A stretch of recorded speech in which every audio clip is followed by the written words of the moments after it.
Thank you for watching Hidden Hand. The Hermetica, The Lost Wisdom of the Pharaohs, by Timothy Freke and Peter Gandy, authors of the Jesus,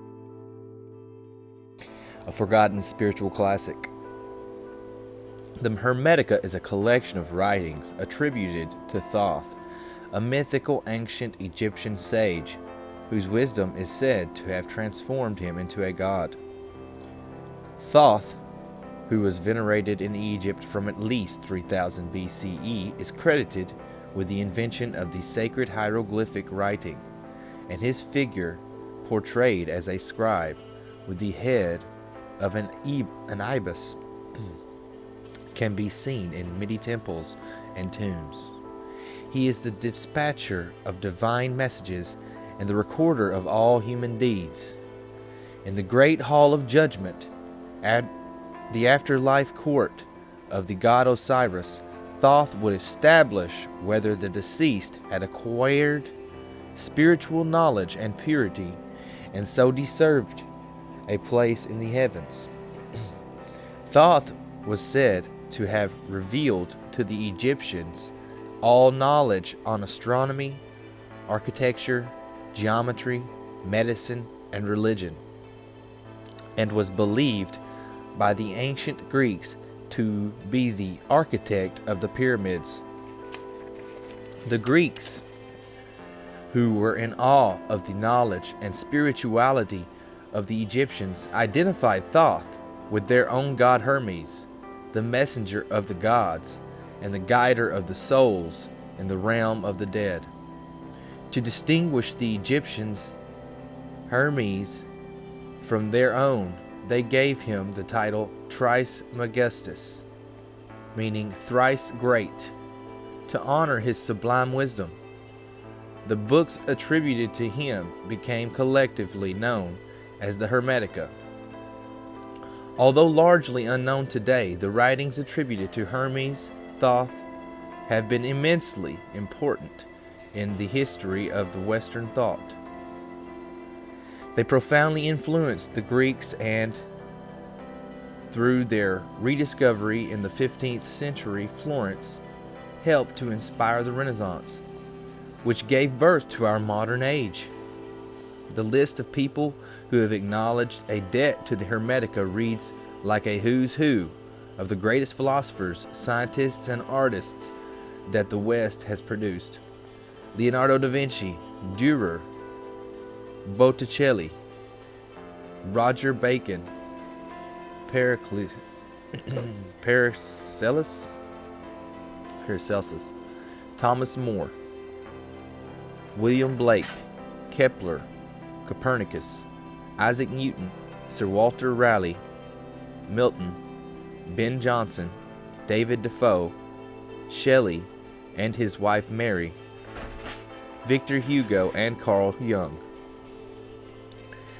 It heavily influenced Shakespeare, John Donne, John Dee, and all the poet-philosophers who surrounded the court of Queen Elizabeth I, as well as the founding scientists of the Royal Society in England, and even the leaders who inspired the Protestant Reformation in Europe. The list is endless, with the Hermetica's influence reaching well beyond the frontiers of Europe. Islamic mystics and philosophers also trace their inspiration back to thrice great Hermes, and the esoteric tradition of the Jews equated him with their mysterious prophet Enoch. The Hermetica is a cornerstone of Western culture in substance and importance. It is equal to well-known Eastern scriptures like the Upanishads, the Dhammapada, and the Tao Te Ching. Yet unlike these texts, which are now readily available and widely read, the works of Hermes have been lost under the dead weight of academic translations, Christian prejudice, and occult obscurities. Until now, no simplified rendering of these writings has been available to the general reader.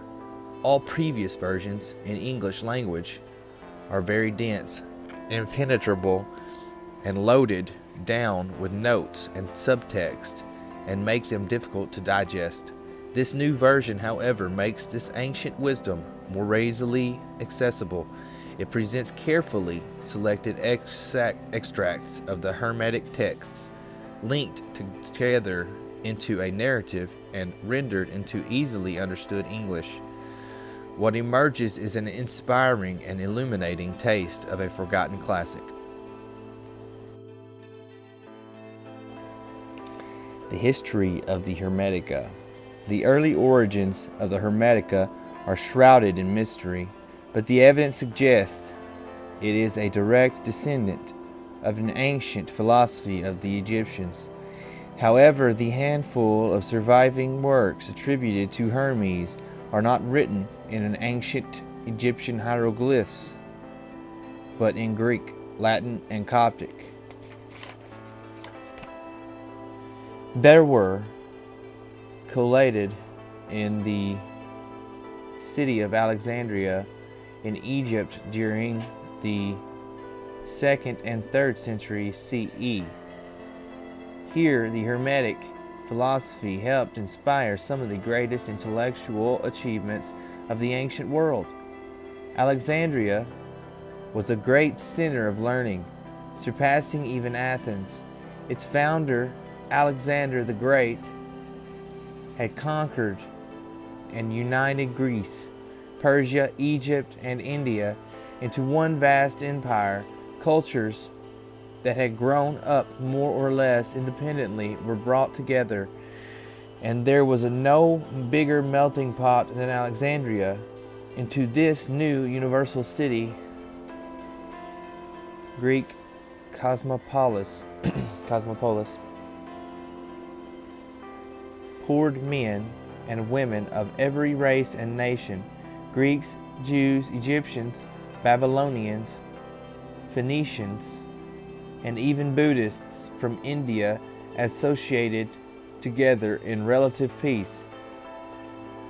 The Alexandrians were renowned for their thirst for knowledge, and under the enlightened Greek ruler Ptolemy I, a library and museum were founded where human beings first systematically collected the wisdom of the world. At its height, the Library of Alexandria housed some 500,000 scrolls. These included the works of Euclid, Archimedes, and the astronomer Ptolemy, who dominated the spheres of geometry, mathematics, and geography, respectively, until well into the Middle Ages. It contained the research of Aristarchus of Samos, who had shown that the Earth is one of the planets orbiting the Sun, and Eratosthenes, who had calculated the circumference of the Earth to within a few percent. Scientists of the library knew about the precession of the equinoxes, and that the moon was responsible for the rhythm of the tides.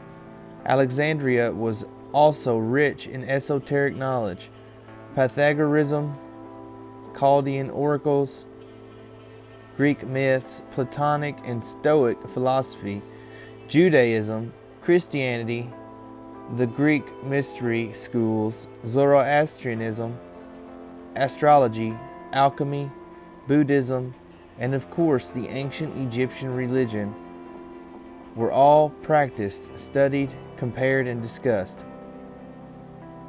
The golden age of Alexandria came to an end with the birth of the intolerant Christian Holy Roman Empire. Despite the sophistication and cultural achievements of the ancients, the Christians referred to them dismissively as pagans, which means country dwellers. In 415 CE, Hypatia,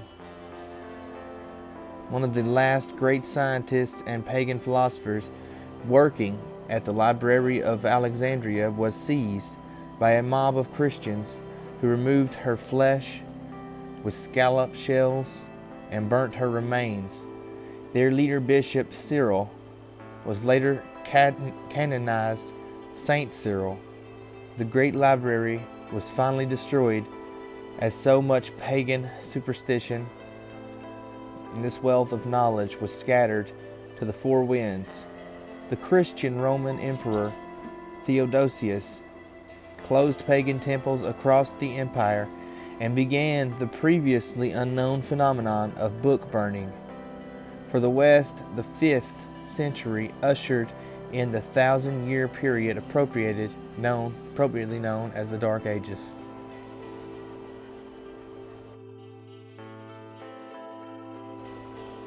The Hermetica and Islam. History shows that wherever the works of Hermes have been studied and venerated, civilization has flourished. Pagan scholars and sages fled to the newly emerging Arab culture, taking their knowledge and the Hermetic writings with them. 200 years later, the Muslims created an empire whose learning and scientific achievements were unsurpassed. By the beginning of the 9th century, the first university was established in Baghdad, called the House of Wisdom. Here many pagan works were translated. The sciences that had reached such heights in Alexandria were significantly developed, and the ancient pagan spiritual wisdom was covertly studied and practiced. From its exalted position amongst the sacred scriptures of Egyptian spirituality, the Hermetica became the secret inspiration for an important undercurrent in Islam philosophy and the holy book of unorthodox religious sects such as Sabians. We would have heard of the mysterious Sabians had they not come into conflict with the religious authorities of their day. Several centuries after the death of its founder, Muhammad, Islam had beginning to succumb to the same desire for orthodoxy that had arisen in the Christian West. Heretics were to be rooted out, if necessary with violence. In 830 CE, a powerful caliph was passing through the city of Haran when he noticed the strangely dressed Sabians and questioned their leaders. Asked to produce their sacred texts, they returned with the Book of Hermes. The genius philosopher-scientist Thabin M. Quora was a Sabian who, in 810, wrote the following rousing defense of Hermetic paganism, where he heirs and propagators of paganism. Happy is he who, for the sake of paganism, bears the burden of persecution with firm hope. Who else have civilized the world and built cities, if not the nobles and kings of paganism? Who else have set in order the harbors and the rivers? And who else have taught the hidden wisdom? To whom else have the deity revealed itself, given oracles, and told about the future, if not the famous men amongst the pagans? The pagans have made known all of this. They have discovered the art of healing the body. They also have made known the art of healing the soul. They have filled the earth with settled forms of government and with wisdom, which is the highest good. Without paganism, the world would be empty and miserable. Thabit M. Quera. Another unorthodox group within the Islamic Empire, who also traced their ancestry back to the thrice great Hermes, were the poets and mystics known as the Sufis. The 12th century Iranian Sufi philosopher Yahya Suhrawardi made it his life's work to link what he called the original Oriental religion with Islam. He claimed that the sages of the ancient world had preached a single doctrine. This had been originally revealed to Hermes, whom Suhrawardi identified with the prophet known as Idris in the Quran and the Jewish prophet Enoch. In the Greek world, he claimed this philosophy had been transmitted through Pythagoras and Plato, and in the Middle East through the Zoroastrian Magi. It had been secretly passed on until it had reached himself through a direct line of enlightened sages, including his own master, the Sufi mystic Al-Hallaj. Not surprisingly, both Suhrawardi and Al-Hallaj were executed by the religious authorities for heresy. Al-Hallaj by crucifixion. Wow.